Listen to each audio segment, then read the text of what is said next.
ওটা কি বলছা মচিন ভাইয়া ভালো আছি বালাই থাকুন কেন তুই চিকেন শুরু করছ তুই গ্রামগঞ্জের ভিতরে চিকেন শুরু করছ তার মানে আর বেশি দিন ভালো দেখতে ইচ্ছেন না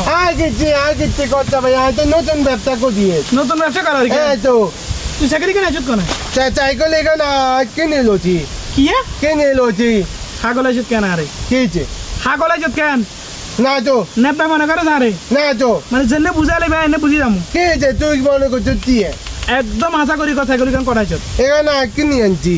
অন কি লাড়ি রমু না লাদি লোচা তুই কেন বুঝছ যে এখানে চুরি করে আনছি যে মানে তুই কি চুরি করে আনছ হ্যাঁ তো তুই এখানে চুরি করে আনছি হ্যাঁ হ্যাঁ তো এখানে ওই আঙ্গো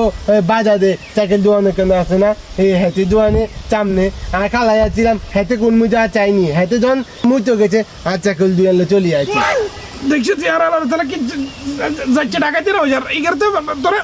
তোরা পালা মনে করে করে তোর তো সারি দিতে তোর তো একা যাচ্ছে সরে না বানালেছি আমি ইয়ে করছি মন তুই আমি সাইকেল ইয়ে উঠে না না দুনো আন্দোলন জন্য ভাগ্য যোগে তুই একান্ন আমি এখন পুলিশে ফোন দিব পুলিশে ফোন দিব এখন দেখো না না না না না ফোন দিন না পুলিশে ফোন দিন না তুই এর বেটে আর কেউ দেখছে নি না কেউ দেখাইনো হ্যাঁ কেউ দেখ বাবা যে আর যে গুঞ্জে গুঞ্জে আনছি তাহলে নাক আছে না নাক নাক হ্যাঁ। নাক বরাবর সুদা সুদা ইত্যাদি তা নাক বোঝাবো আরে মুইয়ে নয় হে মুইয়ে সুদা সুদা ঠিক আছে স্প্রে দিচ্ছি না আচ্ছা ঠিক আছে আল্লাহর তালা রে আর মনে কোনো দেয় না রে সিস্টেমে ফটো করলে 2 দিন ঘরে দিতে রে আই সিলা সিলি না হলে যদি ধরা না খাই তাহলে তো বেশি দিমু লাভ হয়েছে আর